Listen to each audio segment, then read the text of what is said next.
of more than 70 schools, public schools in Manila. Pangalawa po, ang Dr. Alejandro Albert na mabiyayaan ng ganitong napakaganda and state-of-the-art public schools. Dahil sinisikap naman natin na yakapin ang mga makabagong teknolohiya tulad din ng sektor ng edukasyon, marapat lamang na maging andap ang ating pamahalaan sa paglalatag ng mga proyektong pang-infrastruktura sa mga pampublikong paaralan. Now, today, you are part of this. If I'm not mistaken, this will be the largest school, public school in the country. Katulad ng nasabi ng inyong principal, handa na sa 21st century ang Albert Elementary School.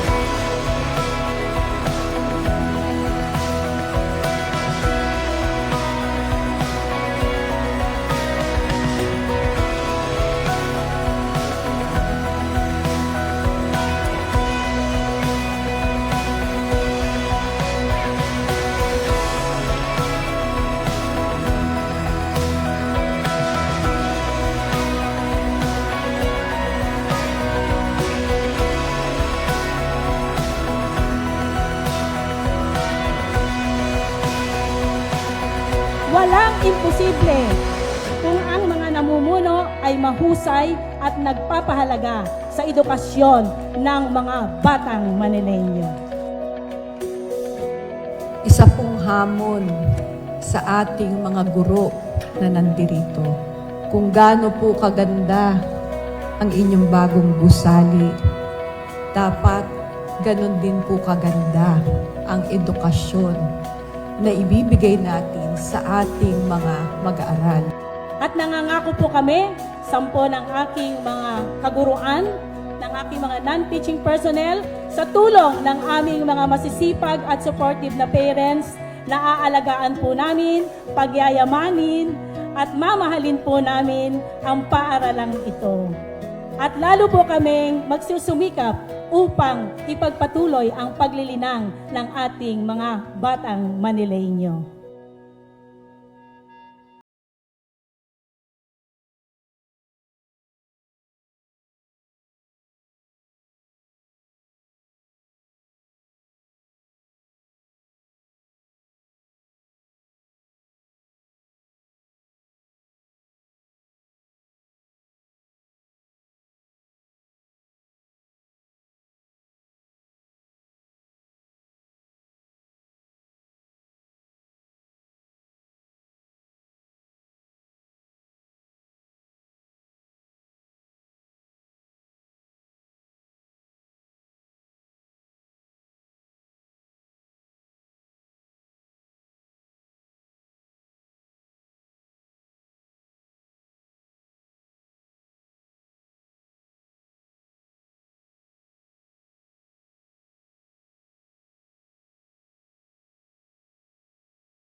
at magaganap pa sa ating lungsod, diretso po sa inyong barangay. So maraming salamat po sa bumubuo 137, syempre sa pamumuno po ni Chairman Arnold Ahesta, 10 po ng kanyang barangay officials, mga tanod po, Secretary, Treasurer, SK, okay? At syempre mga kagawad na tumulong po para gawin natin ang ating pangalawang The Capital Report dito po mismo sa Barangay 137. Okay. Bago ho tayo magtuloy-tuloy, gusto ko lamang pong batiin ang iba pa nating mga importante o mahalagang bisita na kasama natin ngayon. Uunahin ko na pong iba pa mga barangay officials na nandito, Chairman Bobby Hernani, Chairman Raymond Aureliano, Chairman Abby Pasamonte, Chairman Richard Ahesta, and Chairman Ray Framil. Maraming salamat po. At syempre, sa mga konsihal po ng Distrito 1, kasama rin natin ngayon si Konsihal Dr. Irma Alfonso Huson, Konsihal Ian Bansay Nieva, at Konsihal Bong Taga Fajardo. Palakpakan naman po natin sila. Alam niyo po, sinimulan namin ito, siguro nakalipas na po mga 3 linggo sa Distrito 6. At nakita naman po namin na napakainit ng pagtanggap ng ating mga kababayan dito sa ginagawa namin The Capital Report. Kasi hindi naman po kayo lahat nakakapanood sa amin kapag ginagawa namin ito sa studio, di ho ba? Hindi naman ho kayo kadalasan nanonood ng Facebook Live. Kaya ito, live na live sa inyong barangay. Kaya samahan niyo po kami hanggang matapos po tayo sa ating The Capital Report Barangay Edition. At mamaya po, hintayin ninyo ang ating pinakahintay o pinakapapanabikan na honey quiz at kulitan. Kayo po ang ating mga contestant. Ready na ba kayo? Okay, ready na. Ang unang balita, syempre doktora ako. Doktora ako, kaya ang una nating balita ay mga balitang pangkalusugan. Simulan ko na po. Syempre may COVID pa. Pero hindi na ho ganun kadami ang mga kaso ng ating COVID. Kanina po, as of 12 noon, nakapagtala pa rin po tayo ng 6 na bagong kaso o 6 active cases ng COVID, 2 po ang nadagdag. Pero may mga na-recover din po, naka-recover. Ang pinakamahalaga po dyan, wala pong namatay sa atin dahil po sa COVID. Ibig sabihin lamang po, umepekto na lahat ng mga bakunang itinurok sa inyo. Mas naging maingat na po kayo. At syempre po, wala na po yung health emergency. Di ba ho, ay tinanggal na ho yan ng ating Pangulong Bongbong Marcos. Kasi kahit papano, manaka-naka na lang po ang ating mga kaso ng COVID dito po sa ating lungsod. Pero, ang tumataas na mga kaso sa ating lungsod ay ang kaso ng pertussis. Alam niyo ba yung pertussis? Ito po yung tinatawag nating whooping cough na madalas po ay nangyayari sa mga bata, sa mga sanggol, edad 1 taon pababa. Okay, paano ho ba naiiwasan ang pertussis? Unang-una, ipabakunahan po natin ang ating mga anak. Ano ho ba ang malapit na health center sa inyo dito? Posadas. Okay, Posadas Health Center. Dapat po, dalhin nyo ang inyong mga anak, lalong-lalo na po yung mga bagong panganak pa lang. Yung mga 6 weeks, pagkatapos po ng bakuna laban sa tuberculosis o yung tinatawag na BCG, ang susunod po doon ay yung DPT. Laban po yan sa diphtheria, pertussis, at tetano. 3 beses po yung ibinabakuna. Okay, sunod-sunod na buwan. At matapos po ang 1.5 years, uulitin po. Kaya kung sino ho dito ang may mga anak na hindi pa nababakunahan laban sa pertussis o yung mga apo ho ninyo, dalhin na po nyo sa Posadas Health Center dahil libre naman po ito. Okay? Speaking of bakuna, ngayon po ay malawakan ang ginagawa nating pagbabakuna, yung oral polio vaccine. Okay? Ito po ay ginaganap natin sa buong Kamaynilaan. Okay? So libre ang oral polio vaccine para sa mga sanggol at mga bata edad 0 hanggang 23 months. Ito po yung tinatawag nating routine catch-up vaccination. At saka po yung 24 months hanggang 54 months, ito naman po yung supplemental immunization activity. So ang atin pong mga empleyado ng Manila Health Department, ng Posadas Health Center, ay nagbabara-barangay upang mapatakan po ng oral polio vaccine ang inyo pong mga anak. Papatakan nyo po, patak lang naman to, hindi injection. O di kaya, tumungo po kayo sa ating mga health center, yan po ang Posadas, para po mapatakan ang inyong mga anak. Again, ito po ay para maiwasan natin ang mga mas malalalang sakit katulad po ng pertussis. Alam niyo po, ang kagandahan lang dito sa lungsod ng Maynila, wala hong nababalitang namamatay sa pertussis. Pero hindi po kagaya ng huli naming ulat, ngayon may 10 kaso tayo ng pertussis. Karamihan po sa kanila, hindi naman po dito sa distrito natin, sa District 1. Karamihan po sa kanila ay nasa District 5. Okay? Pero hindi ibig sabihin na hindi na ho kayo mag-iingat.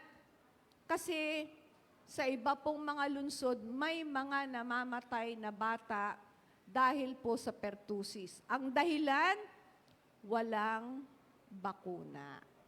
Kaya po muli, hinihikayat po natin ang mga magulang, ang mga lolo at lola na pabakunahan po ninyo ang inyong mga anak. Ngayon, paalala lamang po, sa atin pong mga health center ay meron na pong online appointment system kung gusto po nyo kayo ang mauna. Meron lang po kayong isa-scan. Ayan po, ipinapakita po sa inyo mga screen.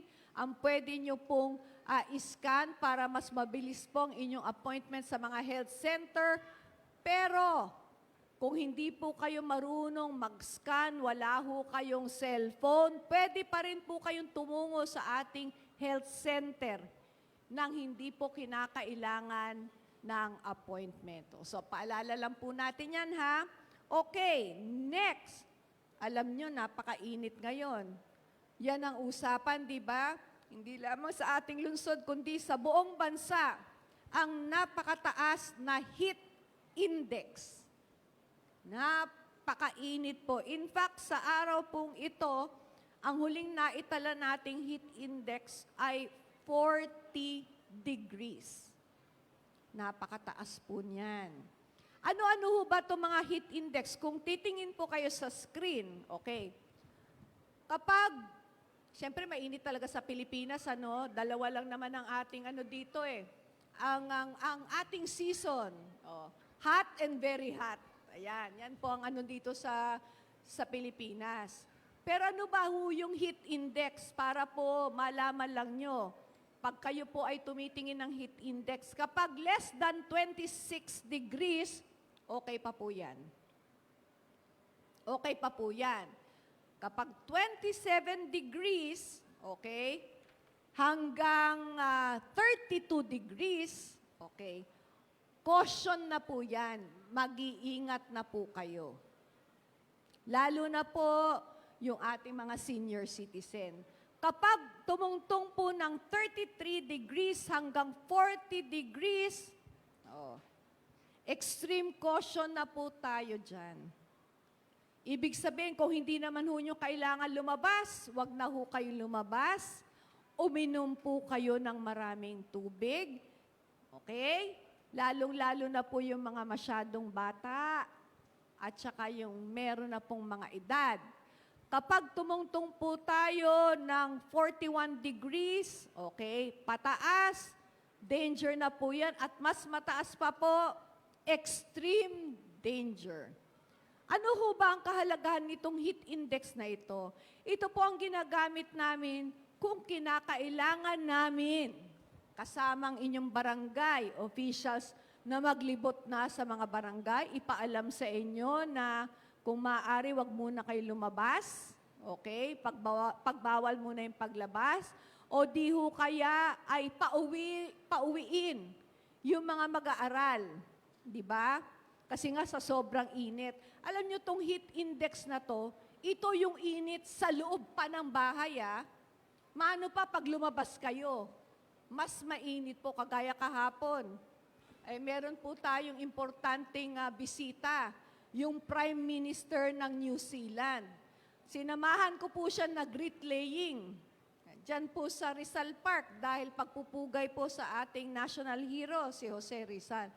Ay talaga naman, 4:00 na po yan ng hapon, pero pagkainit-init. Talaga hong tumutulo ang pawis namin ni Prime Minister. Kaya ho, muli, kung wala naman kayong ginagawang importante sa inyo pong mga bahay, wag na ho kayong lumabas. Umiwas muna po tayo.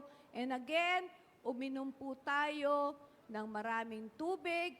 Kung kinakailangan naman po, ay maligo tayo ng ilang beses para po tayo ay presko. Para lang po sa kaalaman nyo, sa ospital po ng Tondo, dyan sa District 2, ay may naitala na po na 2 isinugod sa ospital natin because of heat stroke. Ayaw po natin mangyari yan sa inyo. Kaya ingat-ingat po ha, ingat-ingat lalo ng audience natin ngayon, mga bata pa. Ayan ha, mga bata pa. O, yan. So, marami pong dalang sakit ang sobrang init sa mga panahong ito. Okay, matapos po ang ating balitaan patungkol sa kalusugan, balitaan naman tayo tungkol sa trabaho. Sino ba dito naghahanap ng trabaho? Aba, wala. Wala naghahanap ng trabaho sa ating audience? Meron. Ayan. Ay, sige, mamaya ko po babanggitin yung para sa mga senior citizens natin. Kung kayo po ay naghahanap ng trabaho, meron po tayong mega job fair na magaganap sa May 1. Alam naman nyo, May 1 is Labor Day. Di ba? So may malakihan po tayong Labor Day job fair na gagawin po sa San Andres Sports Complex. Ito po ay Miyerkules, 10:00 ng umaga hanggang 4:00 ng hapon.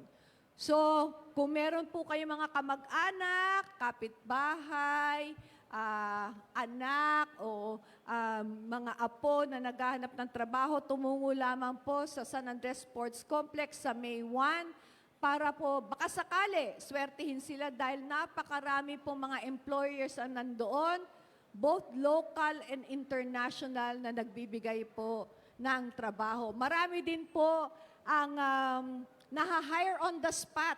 Agad-agad naha-hire. Kaya tumungo lamang po kayo doon. Ang mga kasama po natin ay one-stop shop na po ito. Meron na rin po kayo doon mga national government agencies na makakatulong sa inyo. GSIS, Pag-ibig, NBI, PhilHealth, OWA, MPD, BIR, at meron din po itong kasamang kadiwa ng Pangulo na kung saan ay magbebenta po sila ng bigas sa murang halaga. So tumungo na po kayo sa San Andres Sports Complex sa May 1, 10:00 ng umaga. Ngayon naman po, kung hindi kayo makakapunta sa May 1, araw-araw naman ay bukas ang tanggapan ng Peso Office. Diyan po sa Park and Ride sa may City Hall.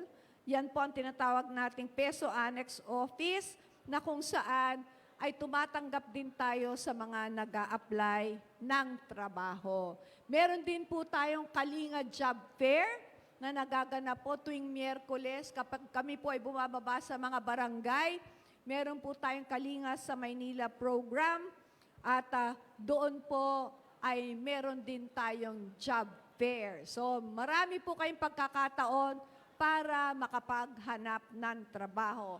Speaking of Kalinga sa Maynila, nung nakaraang Miyerkules lang po ay tumungo kami sa Distrito 5 sa may San Andres Bukid na kung saan po ay ginawa namin itong Kalinga sa Maynila program. Ano ba itong Kalinga sa Maynila? Napabalitaan niyo ba yun? Hindi. Nako. Ay, andito na rin po pala kasama natin si Konsehal Marjun Isidro. Ano ba yung Kalinga sa Maynila program? Tatayo ako ng konti. Yung Kalinga sa Maynila program po ay parang ganito. Parang ganito. Kaya lang, hindi lang po ako nagsasalita.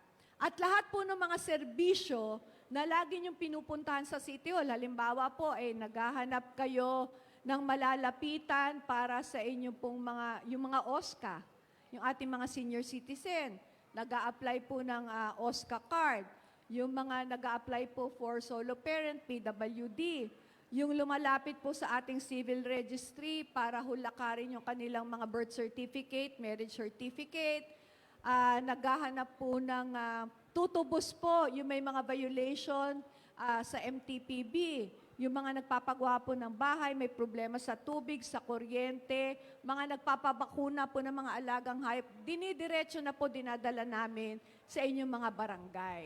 Yun po yung Kalinga sa Maynila program na kung saan inilalapit po namin ang pamahalaan lungsod mismo sa inyong barangay. At syempre po, gaya na nasabi ko, meron na rin po itong kasamang job fair. So, yung hindi ho namin napupuntahan ng mga barangay, ganito naman ang ginagawa namin. Para at least nababalitaan po ninyo kung ano po ang nagaganap sa ating lungsod. Okay. Balik ako sa aking upuan. Kanina po napanood nyo bago tayo magsimula ang pagbubukas ng Dr. Alejandro Albert School sa Distrito 4 sa Sampaloc po yan. Sino na ho ba ang nakapasyal sa Rosauro Almario Elementary School? May mga anak ba kayo na nag-aaral doon o apo? Kagaya ng Rosauro Almario Elementary School dito sa Distrito 1, ay meron din po tayong bagong bukas na Dr. Albert School sa Distrito 4 naman. Yan na po ang pangatlong paaralan na binuksan natin na talaga naman pong 10 stories, fully air-conditioned, napakarami pong mga classroom. 200 plus classrooms po yan. Meron din po at may mga elevator. Subukan nyo pong pumunta sa Rosauro Almario at makikita nyo na ang atin pong mga paaralan ngayon ay singtulad na ng mga private school. At isa na nga po dyan ay ang Dr. Alejandro Albert School na amin pong binuksan noong April 8 lang, last week. Ayan. So, pasasalamat po sa nagsimula ng pagpapatayo nito, ang atin pong dating Alkalde Yorme Isko Moreno. At ang akin pong pasasalamat dahil yung auditorium po nila ay ipinangalan sa akin pong nasirang ama, si Vice Mayor Danny Lacuna. Maraming salamat po. Sino dito ang mahilig manood ng pelikulang Tagalog?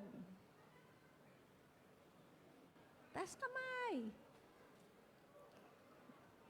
Dinayo nyo ba yung Metro Manila Film Festival noong Disyembre? Anong paborito nyong napanood? Rewind. Oo, di ba? Ano pa? Gombursa. Ano pa ba yung mga palabas noon? Becky and Badette. Okay. Magandang balita. Ngayong taon, ang Maynila ang host ng Metro Manila Film Festival. Palakpakan dyan. Alam niyo po, ito na ang 50th year ng The Manila Film Festival. Pero, hindi po alam ng nakakarami na yung Manila Film Festival ang nagsimula nito lahat. Dito nagsimula sa atin, yung film festival na yan, 50 years ago. At yung una nilang awards night ay ginawa sa Metropolitan Theater. Kaya nag-full circle lang ngayon, ibinalik sa atin, after 50 years, ang pag-host ng The Metro Manila Film Festival at gaganapin din po ang awards night muli sa bagong ayos na Metropolitan Theater. Ano bang magandang balita dyan? Yung Parade of Stars ay gaganapin sa December 15. Kaya makikita nyo lahat ng inyong mga paborito, inaabangan na mga artista. Ang alam ko ha, hindi ako sigurado, kasi kami ang pinagawa ng ruta. Malay nyo, dito magdaan sa Tondo. Yon ha. Kaya abangan nyo, December 15, kami ang gagawa ng ruta. Okay. Kaya, ang sabi sa amin ni Chairman Artes ng MMDA, Mayor Hani, idaan mo sa maraming tao para marami ang makakita ng parada ng mga artista. Ayan, kaya abangan nyo po yan. Isa po yan sa mga magagandang balita. At syempre, abangan din po ninyo yung mga pelikula. Isa po ako sa mamimili ng mga pelikulang ipapalabas sa Metro Manila Film Festival. Sigurado ako, magaganda na naman ang mga pelikulang mapapanood nyo sa darating na December 25 hanggang January 7. Kaya abangan nyo po yan ha. Okay. Ay, nung nakaraang Biyernes po, meron po pala akong tinatawag na People's Day. Okay. Alam nyo, hindi lamang po sa akin napakaraming dumudulog o lumalapit, nanghihingi ng tulong pinansyal at medikal. Nakakalungkot po kasi na napakarami po sa atin ngayon ang may sakit, lalo-lalo na po yung mga malulubhang sakit. Cancer, dialysis, na alam po natin na habang buhay na po ang gamutan. So minabuti po namin para mabigyan po natin ng agarang tulong pinansyal yung mga lumalapit sa atin. Meron po akong tinatawag na People's Day na kung saan po ay binibigyan natin, pinapapunta natin sa City Hall ang mga pasyenteng ito at binibigyan po natin ng tulong medikal. So, noong nakaraang Biyernes po, mahigit 200 na naman po ang nibigyan natin ng tulong. Yun pong ating mga pasyenteng nagdadialysis at nagkaroon ng cancer. So, yan po ang tinatawag nating People's Day. Kaya po, kung sino man po sa inyo ang may mga karamdaman, lalo na po yung mga nagpapagamot, nagpapadialysis, o di ho kaya ay mga cancer patients, o di ho kaya ay nakakonfine, tumungo lang po kayo sa aking tanggapan, dalhin niyo po yung inyong mga clinical abstract, nang sa gayon po ay mapasama po kayo sa ating People's Day, o di kaya ako mismo ang tumungo sa inyong mga bahay para personal na iabot sa inyo ang tulong medikal na hinihingi po nyo sa tinatawag ko naman pong door-to-door doktora. Okay. Sino dito ang mga seniors? Taas ang kamay. Ay, karamihan sa inyo. Nabalitaan na ba ninyo na magkakaroon na kayo ng allowance starting next year, yung 80 years old pataas? Alam nyo na yun, ano? Diba? Every 5 years, makakatanggap kayo ng 5,000. Nilagdaan niya ni Pangulo, diba? Inamyendahan niya yan. O pero next year pa yan, ha? Baka sigilin nyo na kami. Hindi pa po. Next year pa po yan. Ginagawa pa po yung mga guidelines para ipatupad ito.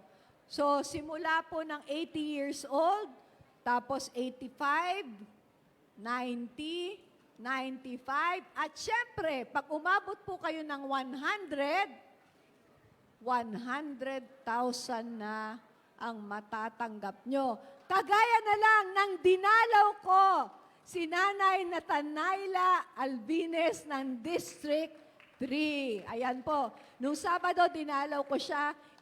Inabot ko po sa kanya yung kanyang 100,000.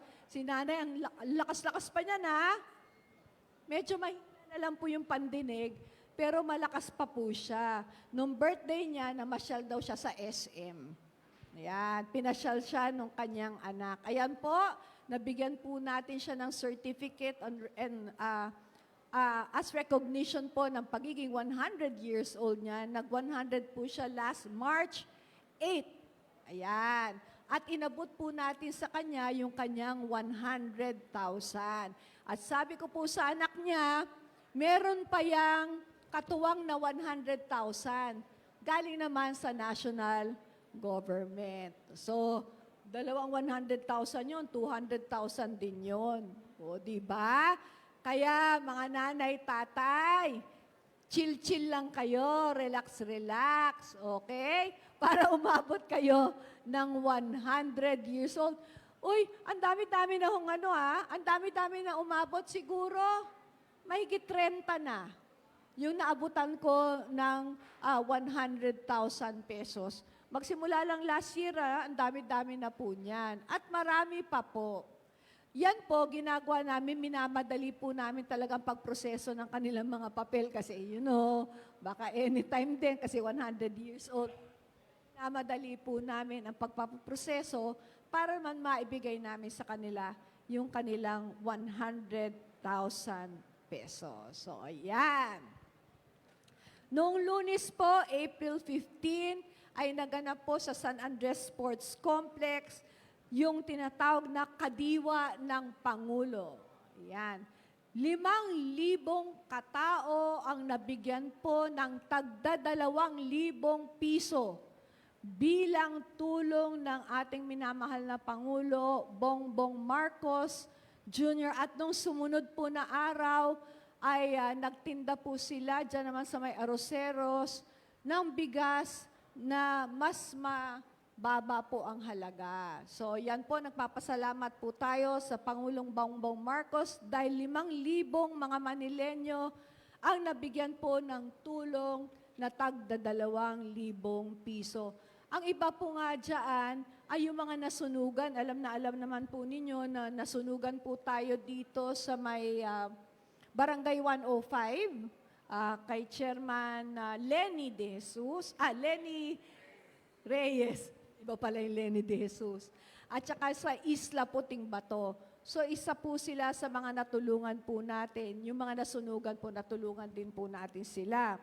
At syempre, mismong ang Pamahalaan Lungsod ng Maynila, nung Martes naman, tayo na po ang nagbigay ng sarili nating tulong pinansyal sa mga nasunugan po. 813 families ang binigyan po natin ng tagsa 10,000 piso tulong para makapagpatayo ulit sila ng kanila pong mga tahanan. Hindi po kalakihan pero at least makakapagsimula sila. At syempre po meron din 12 na unattached individuals. Pero sabi ko nga po, parang napapansin namin, parang walang humpay ngayon ang sunog kung nababalitaan nyo. Kaya ingat-ingat lang po tayo dahil matapos po namin magbigay ng tulong pinansyal sa mga nasunugan, may 3 na namang barangay ang nasunugan. Kaya ingat-ingat po tayo sa Parola, District 3, nasunugan din po. Mahigit 1,000 pamilya na naman ang naapektuhan. So ingat po tayo, siguraduhin po natin na kung tayo ay aalis ng ating mga tahanan, nakatanggal po lahat ng mga saksakan. Okay. Kung meron po kayong makikita mga sunog, pakitawagan lang po ang iba't ibang mga fire stations natin. Ipapakita po natin yung fire station hotline. Andyan po sa ating screen. Ang fire station ng Barangay 137 ay ang Gagalangin Fire Station. Tandaan nyo po, ang fire station ng inyo pong barangay ay ang Gagalangin Fire Station. Ito po ang kanilang cellphone number para matawagan nyo 0976 045 7030. Ulitin ko po, 0976-045-7030. Ayan. Yan po ang ating gagalangin fire station. O, konting announcement lang. Palakpakan naman natin ang pamantasan ng lungsod ng Maynila. 100% na naman ang passing rate nila sa physician's licensure exam. Marami na naman pong doktor sa lungsod ng Maynila. Congratulations, pamantasan ng lungsod ng Maynila. Special congratulations po sa anak po ng isang konsehal ng Maynila, anak po ng District 4 Councilor JTV Villanueva. Pumasa po ang kanyang anak, si Dr. Jos Christian C. Villanueva. Congratulations po. Oh, nagbabayad pa ba kayo ng taxes?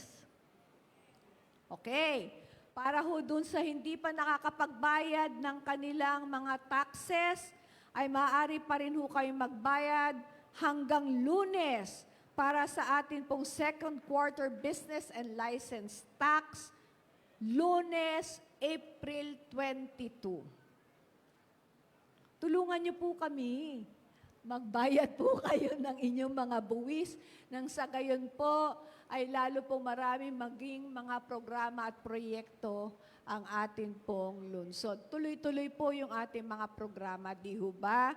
So, maaari ho kayong magbayad sa gomanila.com o di naman po tumungo kayo sa mismong City Hall, sa Taxpayer Center sa loob ng City Hall.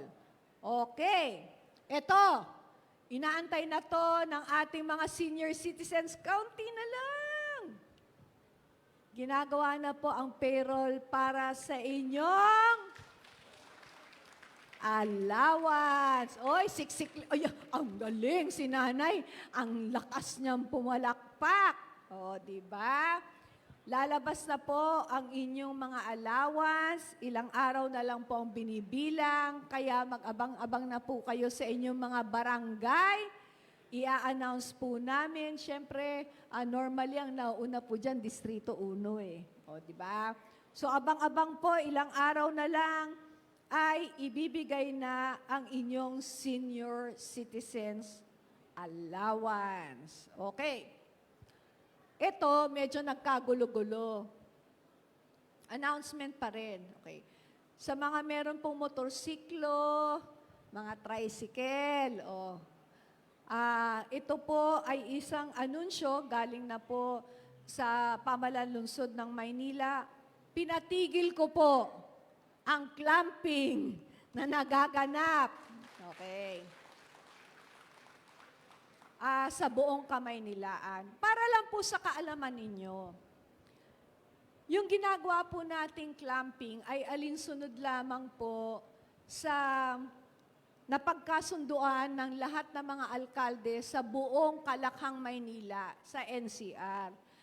Bilang pagtugon po sa panawagan ng MMDA at ng DILG para mabawasan po ang trapiko sa buong NCR. Kaya lamang po, medyo nagkaroon ng maraming reklamo dahil kahit yung mga side street, meron yatang naganap na clamping. So, ang ginawa po natin ay kinausap po natin ang namumuno sa City Council, si Vice Mayor Yul Servonieto, na ayusin yung ordinansa, ilagay doon kung ano lang yung mga specific na kalye na hindi ho po pwedeng may mga nakapark. Kasi talaga magka-clamping tayo dito. Alinsunod po yan sa batas na pinapatupad ng MMDA at saka DILG. Ano ba tong mga kalyeng ito? Unang-una, mabuhay lanes. Alam ho yan nung mga nag-attend nung town hall meeting. Mabuhay lanes at saka national roads. Okay? At meron pong i-identify na ilang kalye lang siguro sa lungsod ng Maynila. Pero yung mga nasa loob po, hindi. Wag ho kayong basta-bastang naniniwala sa kung ano-anong balitang lumalabas. Okay? Lalong-lalo na po kung hindi po to opisyal na mga anunsyo. Ang opisyal na anunsyo po galing sa inyong pamahalaan ay makikita po nyo sa aking page o di kaya sa Manila Public Information's Office page. Okay. Tanong, since suspended po ang clamping, pati ba yung impounding suspended? Hindi po. Okay? Yung clamping lang po muna ang pinag-uusapan natin. Pero inaayos din po natin, kasi gaya ng sabi ko sa inyo, ito naman po ay alinsunod lang sa mga patakarang inilatag sa amin ng DILG at MMDA. Ito po, ipapaliwanag ko sa inyo ha, para wala hong magagalit sa inyo. Kamakailan lamang po ay naglabas ng anunsyo ang DILG at MMDA na lahat po ng klase ng obstruction, lahat ng klase ng obstruction, tatanggalin po. Kami po ang inatasan. Kaya nga kami, sa amin lagi nagagalit ang tao eh. Diba? Ano ho bang klaseng obstruction to? Yung mga po nilalagay nyo sa bangketa. Bawal na po yan. Yung mga vendors po na nasa kalye. Yung mga kagamitan po ninyo na nasa bangketa. Kasi po ang bangketa dapat lakaran ng tao yan.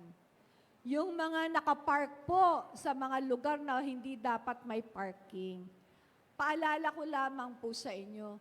Kasi po magiging masigasig ang MMDA at ang atin pong mga clearing officials sa pagtatanggal po dito.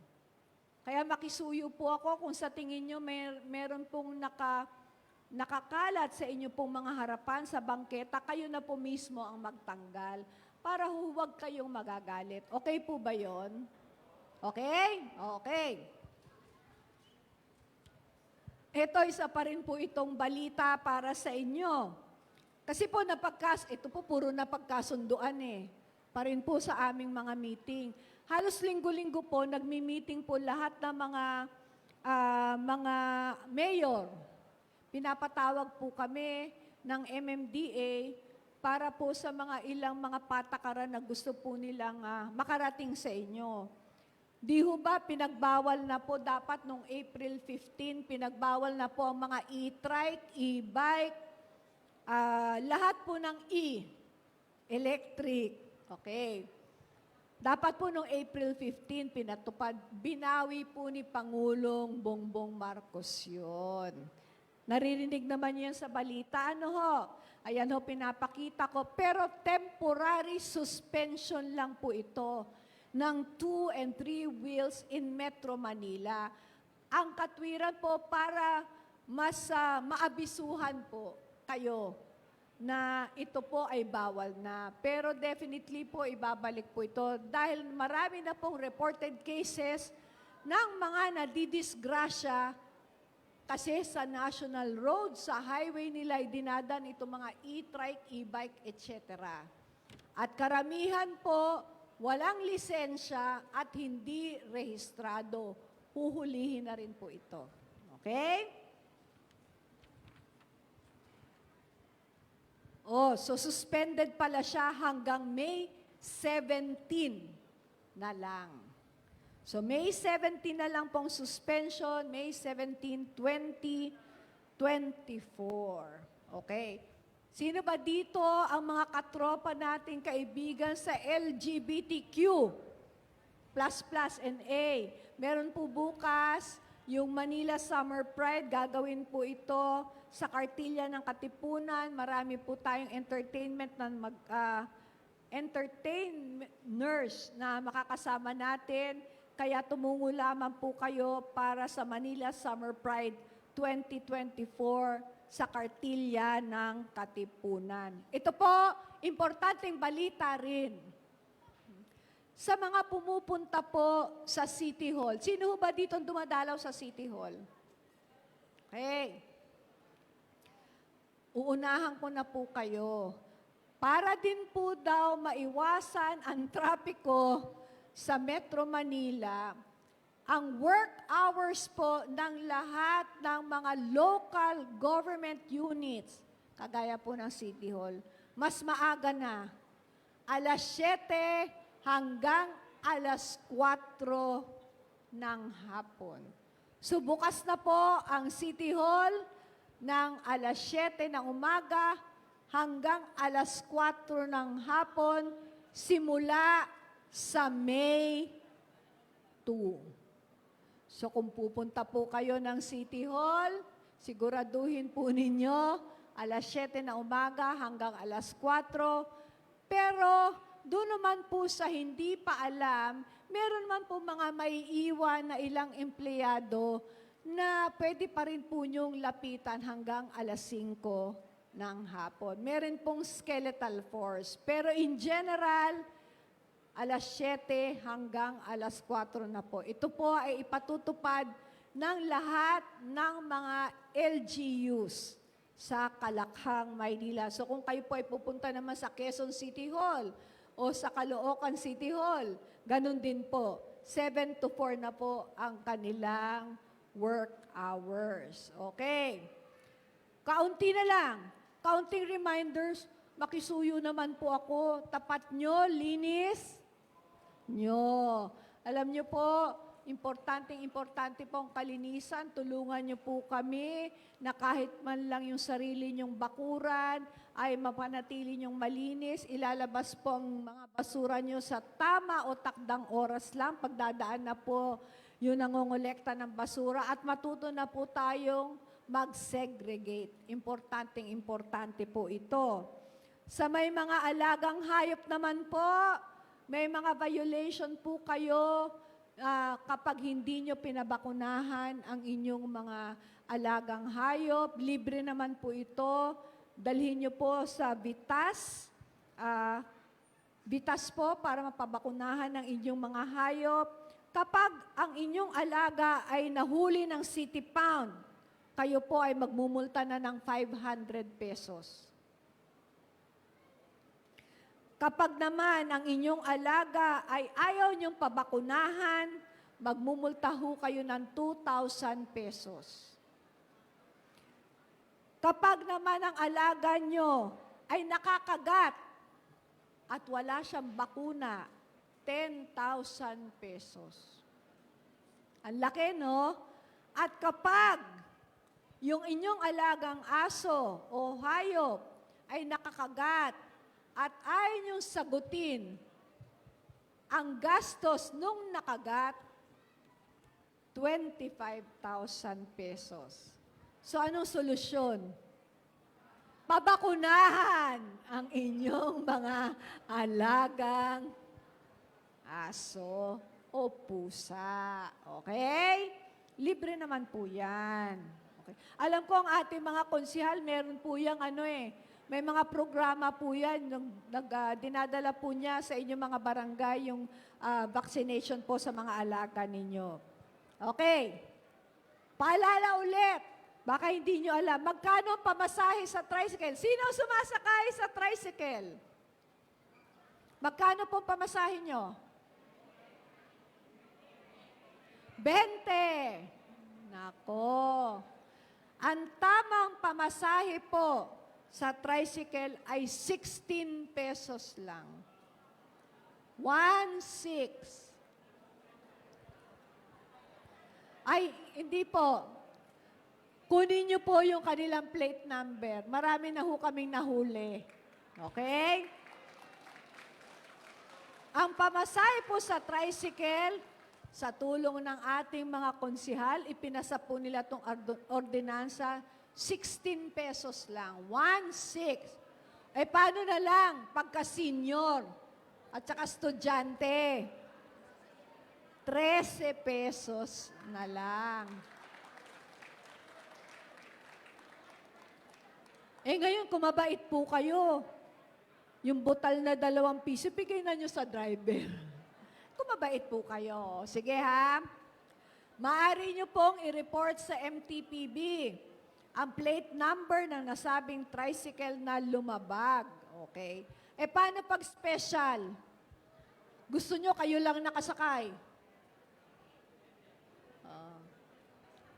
Times 4. Di ba normally, 4 ang laman ng nasasakay ng tricycle. Magbayad naman kayo ng times 4. Gusto nyo special, wala kayong kasama. So times 4 po yan ha. So maliwanag po ha, 16 pesos, 13 pesos. Ayan po. Ayan. Yan ang standard fare matrix nandyan po sa ating mga screen. Okay? Paalala muli. Ito po laging pinapaalala ng ating mga kapulisan. Ano ba yung 4 na madalas na violation? Ito ang pinakamarami na. Hindi na nga hindi na patayan, okay? Hindi na ho drugs. Ang pinakamarami pong nahuhuli ngayon, curfew. Curfew na mga kabataan. Ang curfew po, paalala, alas 10 hanggang alas 5 ng madaling araw. Bawal po ang lumalabas ng nakahubad. Alam ko mainit. Sa loob na lang kayo ng inyong mga bahay maghubad, lalo na po kung ang hubarin nyo ay yung pambaba. Skandalo po yan. Okay? Bawal din po ang naninigarilyo sa labas ng tahanan at bawal po ang nag-iinuman sa labas po. Isama na natin ang karaoke. Yeah. Yes! Oh. Alam niyo, mga Pilipino po, talaga mahilig kumanta, pero maawa naman tayo sa ating mga kapitbahay. Bigyan naman natin ng konsiderasyon. Okay, ho, ang pagkanta po, lalo na kung wala naman kayong boses. Maawa po kayo, ha? Okay. Next, doon po sa mga pumupunta sa ating health center, may mga bago na po tayong mga binibigay na serbisyo. Libre po ang laboratorio sa health center natin. Hindi na po nyo kailangan pumunta ng ospital. Meron na po sa ating mga health center. Pumunta kayo sa Posadas Health Center. Libre na dyan ang mga FBS, urinalysis, CBC, cholesterol, etc. Meron na ho yan sa Posadas. Sayang. Okay? Libre rin po ang ECG. Pumunta po kayo, magpa-ECG kayo, lalo na po kung kayo ay edad 40 pataas. Libre din po yan. At syempre, libre din po ang ultrasound para sa mga buntis. Yan po ang mga bagong libreng serbisyo sa atin pong mga health center. Okay. Siyempre, yung ating po mga senior citizen, wag ho niyong iwawala ang inyong mga senior citizens card. Hindi po tumatanggap ng mga Xerox sa mga business establishment. Kaya dalhin niyo po lagi yung original, yung malaki, na inyo pong senior citizens ID. Ganon din po sa ating mga persons with disability at saka mga solo parents. Siguraduhin nyo talagang solo parent kayo dahil dino-double check po yan ng ating mga social worker. Hindi po maaaring sasabihin yung solo parent kayo pero buntis kayo. Ibig sabihin, hindi kayo nagsosolo. Okay? So ilan lamang po yan sa ating mga paalala. Yan po ang ating mga kaganapan sa lungsod ng Maynila. Okay. Ngayon ay tutungo na tayo sa laging hinihintay dahil may matatanggap na premyo. Ay, meron pa pala tayo mga bagong barangay official, si Chairman Alfonso at si Chairman Lacson. Andi dito rin po. Okay. Punta na tayo. Ito. Sa bawat katanungan ko po, Okay. Meron po akong 10 tanong. Okay. Madadali lang ito. Ang audience po, ang mga contestant. Taas lang nyo kamay nyo. At may matatanggap po kayong, grabe, pawis na yung aking. Grabe ang init, no? Gift pack. Ano naman ito? Mamaya na to. Oo, di ba? Sarap, may pagkain. Yan ang gusto ko eh. Di ba? Ito po ang tinatawag nating honey quiz. O, yan.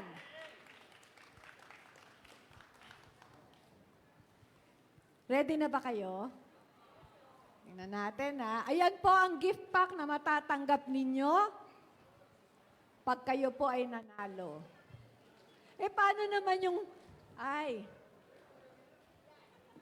Habang nag-aantay tayo,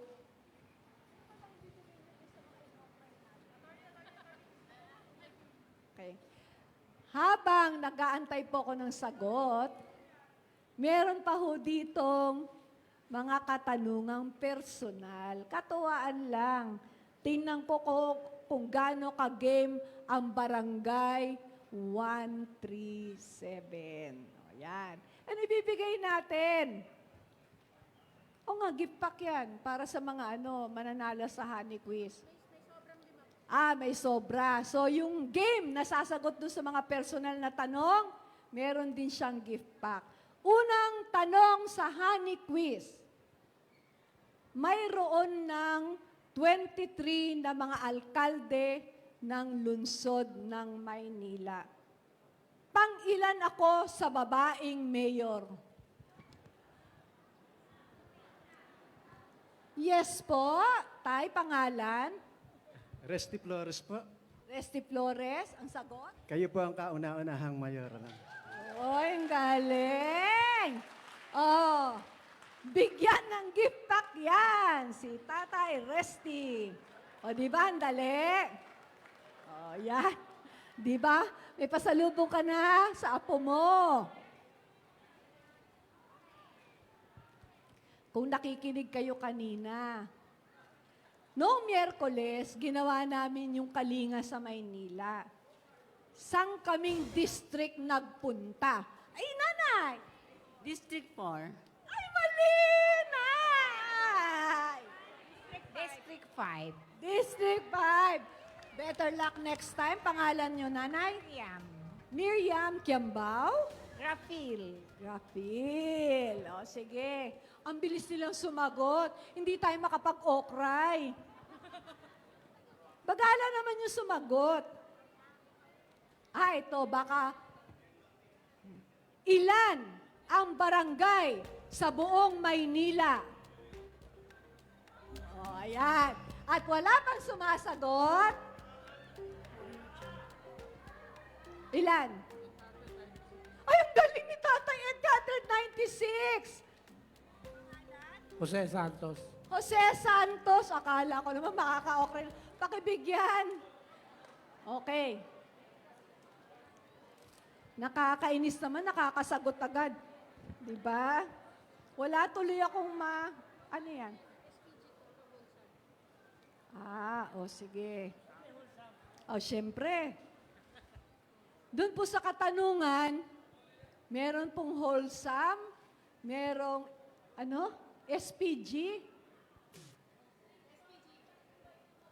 Striktong patnubay ng magulang. Ang Dr. Alejandro Albert Elementary School na binuksan noong April 8 ay pang-ilan ng pampublikong paaralan na binuksan namin. 3 po. Pangatlo, ang gagaling nila. Nakikinig sila. Anong pangalan niya? Elsa Ordonia po. Elsa Ordonia. Pakibigay na. Ayoko ng ganyan. Nasasagot niyo agad. Sige. Ano muna? Intermission. Dito tayo sa mga chairman. Dahil ikaw ang host, ikaw ang unang bumunot. Sasagot kayo ng tapat.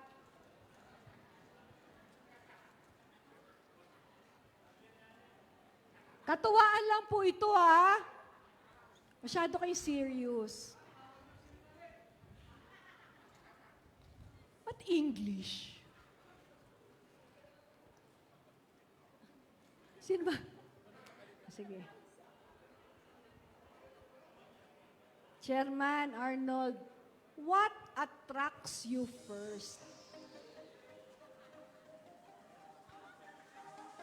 My attraction is my personality. Pag na-attract po kayo sa babae, halimbawa, anong unang nakakatawag ng inyong pansin? Yan. Yung kanyang katawan. Yan. O, tama. Katawan ang habol ni Chairman. O, yan. O, Doktora Irma, yan bang katawan ni Doktora Alfonso ba daw? Ang gusto nyo? Isa pa. Paano yung mga padadamahin? Ang gagaling ng mga audience. O, bakit may tumayo? Ikaw?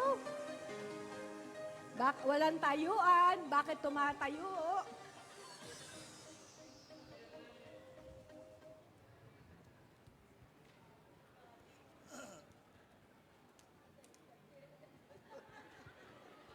Chairman, nabunot mo to, ha? Ducks o jutes?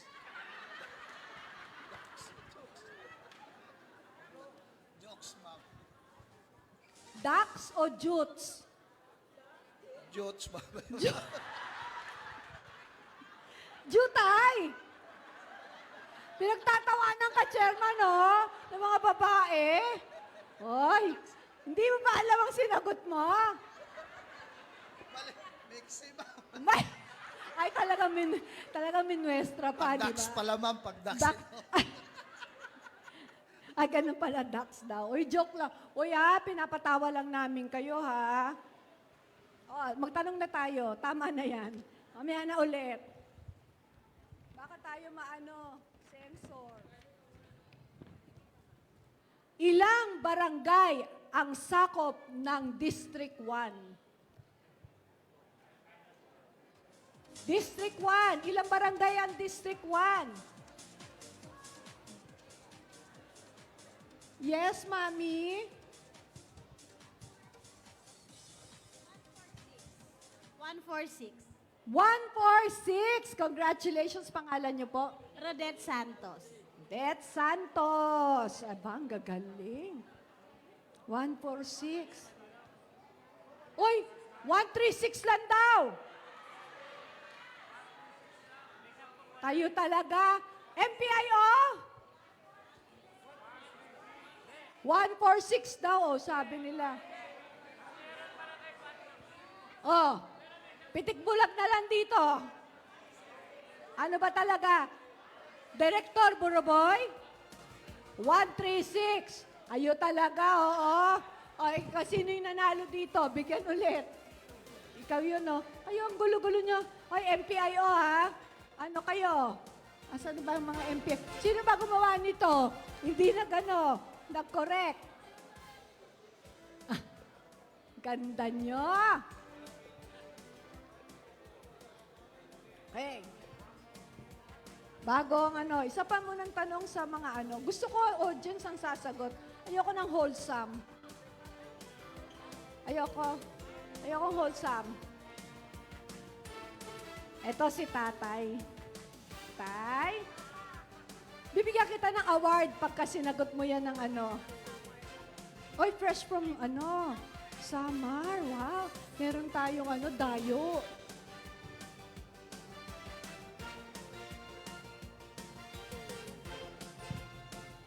Pambabae ito eh. Pambabae ito. Tay, isa pa ulit, Tay. Pangalan nyo? Albert. Albert. Batang-bata.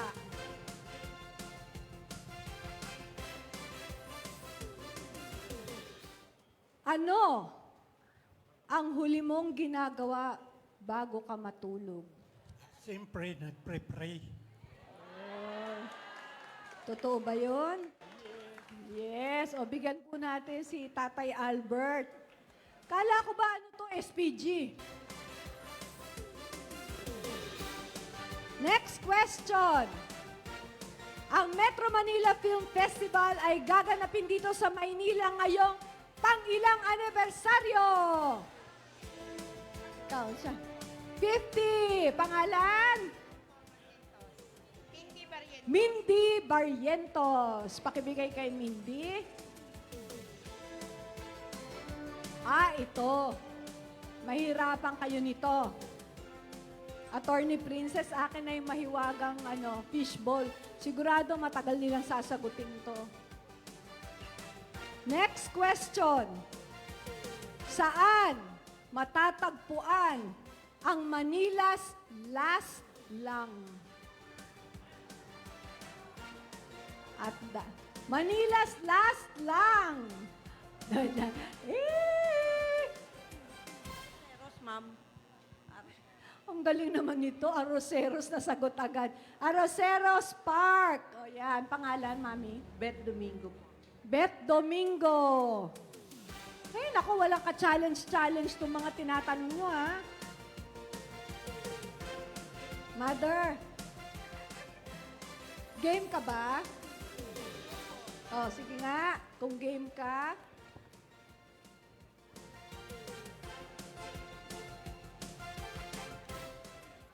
Anong mas gusto mo?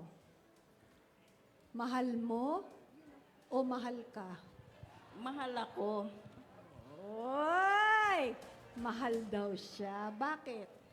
Siyempre po, importante yun, ma'am. Na mas mahal ka kesa mas mahal mo. O, yun ang sagot niya. Masyadong wholesome to, ha?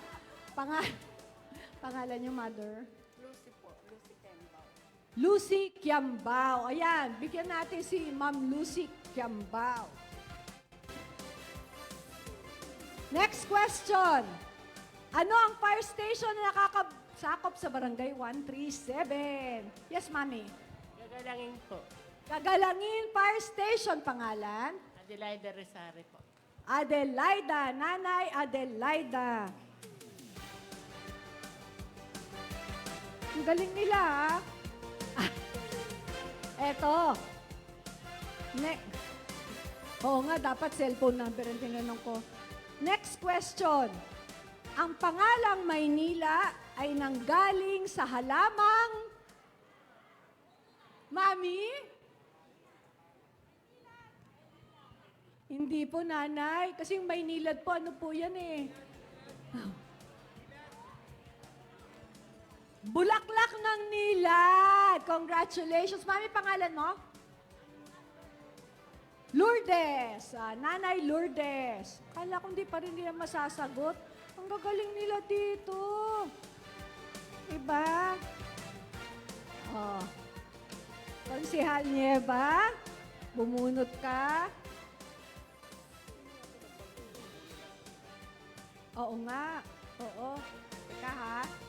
Attorney Princess. Sagutin mo to ng tama, ah.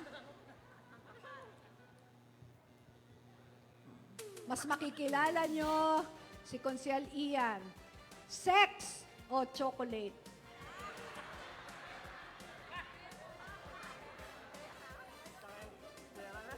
Pera na lang daw. O, yan. O, siyempre daw sex. Ayan. Male o female?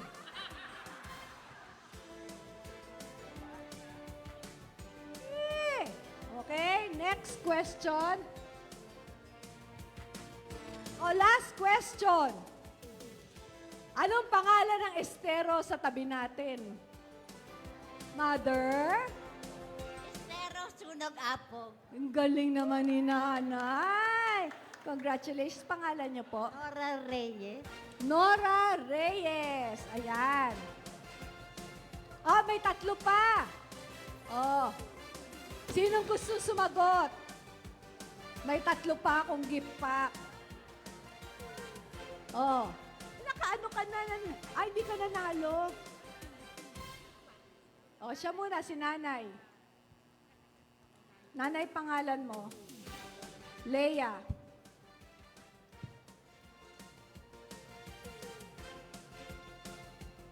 Ano ang best way para maka-move on? Magparaya. Ano ibig sabihin nun? Pala. Okay, yung pala, bae. Kala ko patayin eh. Patayin mo. Yan. O, sino pang gusto sumagot? Mother, meron ka na, wag ka na. Ayan, si Mami. Mami, halika rito. Pangalan mo, Mother? Filipina. O, sige. Ayan, ikaw magbasa. Ilan ang naging ex mo? Asawa mo, katabi mo. O, yan. Ilan ang naging ex mo? Yung sinabi mo sa asawa mo, ha? Dalawa po. Dalawa? Totoo ba yon? Opo. Kumpare mo ba sila? Hindi ho.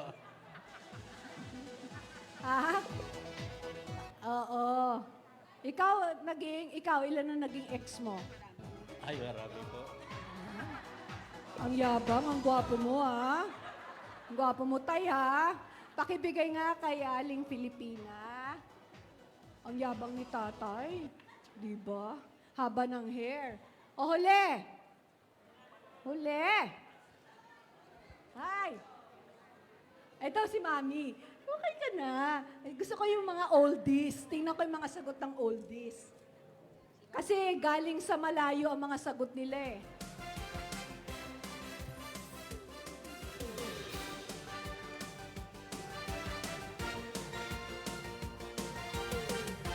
May asawa pa kayo? Ay, wala na. Hindi to obra sa kanya. Anong paborito niyong pastime? Wala ka na asawa, kaya isa pang bunot. Oh, di ba? Baka naman nagpapakita pa siya sa'yo, mahirap na yon.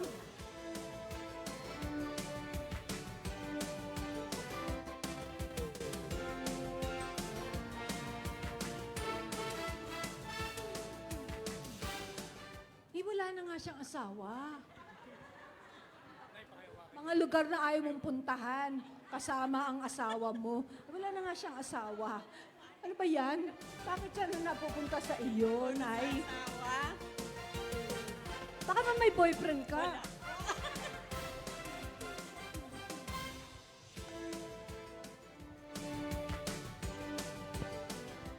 Mami, ewan ko, di ko alam ibig sabihin to. Wet or dry? Wet! Market? Market! Salamat po, ay.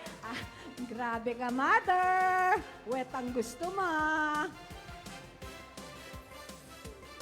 Bigay kay mother.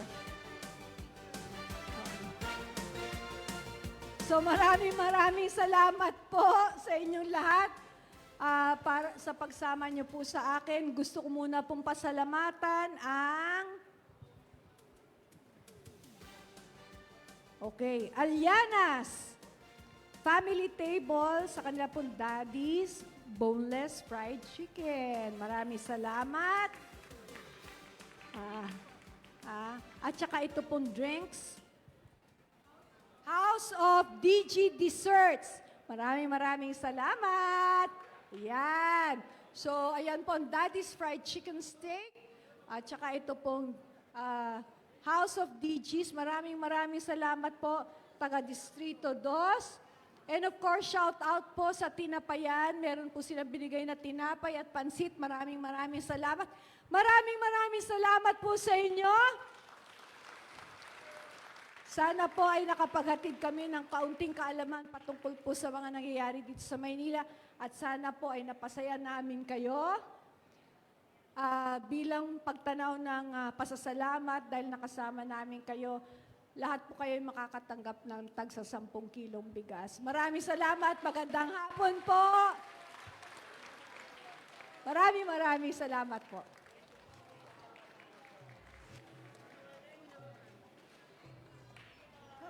you! Ay, shout out po sa Manila City Jail.